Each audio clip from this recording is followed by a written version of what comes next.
Salut les amis, c'est Mac Coca, votre boussole anti-galère amoureuse. Aujourd'hui, on va mettre les pieds dans le plat. Si tu es là, c'est que tu te demandes peut-être pourquoi tu ne rencontres pas un mec bien. Ils sont où les bons? Il y en a plus sur terre ou quoi? Etc. Je sais, c'est frustrant. On a l'impression de faire des efforts, de chercher, et pourtant, on tombe toujours sur le même profil. Le fuyard, le ghoster indécis, le chronique surtout, ou pire, celui qui ne veut rien de sérieux. Alors attention, ce n'est pas pour te juger, mais pour te donner des clés. Je vais te révéler 5 choses qui sont, que tu le saches, pourraient bien être des freins sur ta route vers un amour sain. Ce sont des erreurs qu'on fait presque tous. Alors, prête à regarder des choses en face avec un sourire bien sûr. C'est parti. Première erreur, et non des moindres, on cherche le mec parfait. Celui qui coche toutes les cases de notre liste longue comme un jour sans pain.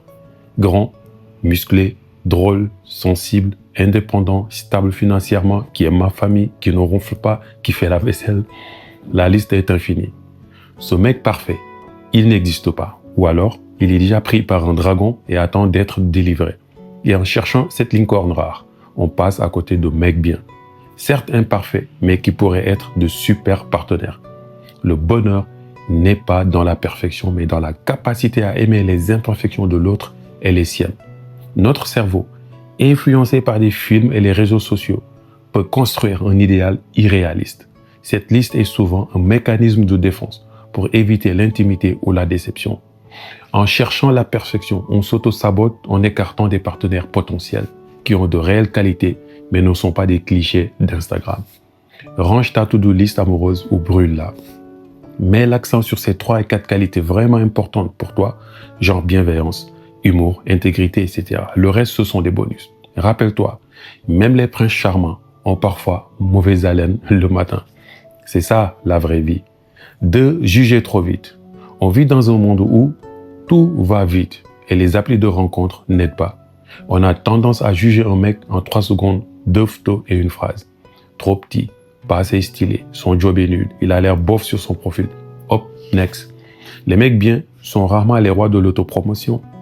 Ils ne sont pas tous des mannequins ou des influenceurs. Ils peuvent être un peu timides, pas très doués pour les premières impressions, ou juste normaux. Les meilleures connexions se font souvent quand on donne une chance, quand on gratte un peu sous la surface. Notre cerveau est un expert en raccourcis mentaux. Il catégorise très vite pour économiser de l'énergie. Sauf qu'en amour, cette rapidité peut nous faire rater des pépites. On projette nos peurs ou nos attentes sur un physique ou un statut, sans laisser la personnalité se révéler. C'est un peu comme juger un livre à sa couverture. Vous pourriez passer à côté d'un chef-d'œuvre juste parce que la typo ne vous plaît pas. Donnez une deuxième chance.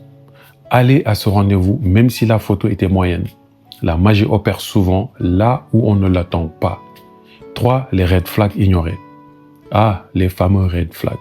Vous savez, ces petits signaux d'alerte qui clignotent. Il est contrôlant, il ment un peu, il disparaît, il parle mal de ses ex, il ne respecte pas vos limites et là, votre cerveau trouve 1000 excuses. Mais il est si charmant. Il a juste eu une enfance difficile. Avec moi, ça va changer. Ignorez les red flags. C'est comme laisser un pneu crevé sur votre voiture. Ça va vous mener au crash. C'est juste une question de temps. Vous vous mettez en mode sauveuse ou tolérante à l'extrême et vous vous oubliez souvent. Un mec bien, c'est quelqu'un qui ne vous donne pas de red flag majeur au début.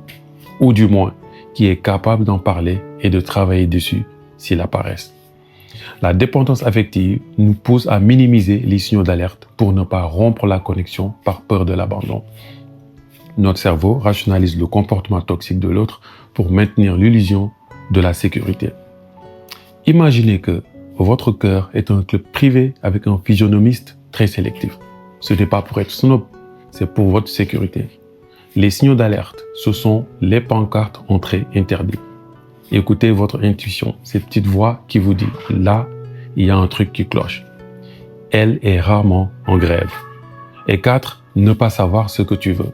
Souvent, on sait ce qu'on ne veut pas. Un mec qui ne ghoste, un mec pas sérieux. Mais on a du mal à définir ce qu'on veut vraiment. Et ce flou Il est perçu par l'univers et par les hommes. Si tu nages dans le vague, tu vas attirer des mecs vagues. Des mecs qui ne savent pas ce qu'ils veulent non plus, qui ne s'engagent pas ou qui te proposent des relations bancales. Le chaos attire le chaos. Un mec bien cherche une femme qui sait ce qu'elle veut et qui s'aime suffisamment pour le demander. Notre cerveau a besoin de clarté pour agir et pour attirer. Quand nos intentions sont floues, notre communication non verbale l'est aussi et on envoie des signaux mixtes.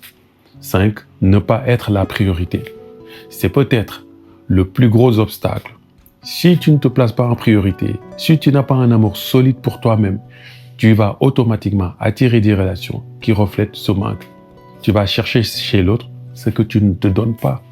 Un mec bien, il est attiré par une femme qui irradie la confiance en soi, qui a une vie riche, des passions et qui n'attend pas d'être complétée par lui. Si tu es en quête de validation constante, tu vas attirer des mecs qui profiteront de ça. Le meilleur aimant, un mec bien, c'est une femme qui s'aime elle-même et qui n'a pas peur d'être seule. L'estime de soi est un régulateur clé de nos relations. Quand notre estime est basse, notre cerveau est plus enclin à accepter des miettes, à tolérer l'irrespect et à chercher la validation extérieure. Inconsciemment, on envoie des signaux qui attirent des partenaires, qui confirment cette faible estime. Transforme-toi en ta propre VIP. Tes besoins, tes rêves, ton bien-être, c'est ton tapis rouge. Si tu te traites comme une superstar, les autres, y compris les mecs bien, vont te regarder avec le même respect. N'attends pas qu'un homme te rende heureuse. Construis ton propre bonheur et il viendra s'y rajouter, pas le créer. Le mec bien t'attend quand tu es prête. Alors, si tu te reconnais dans ces points, pas de panique, c'est une excellente nouvelle. Parce que ça veut dire que tu as le pouvoir de changer les choses. Le mec bien n'est pas une espèce en voie de disparition. Il est là, quelque part, et il t'attend.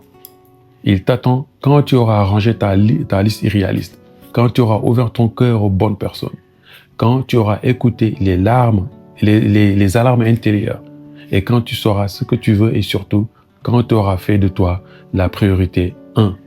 Si cette vidéo t'a fait un déclic, mets un pouce bleu ou abonne-toi à la chaîne pour plus de vérité qui libère et active la cloche pour ne rien manquer.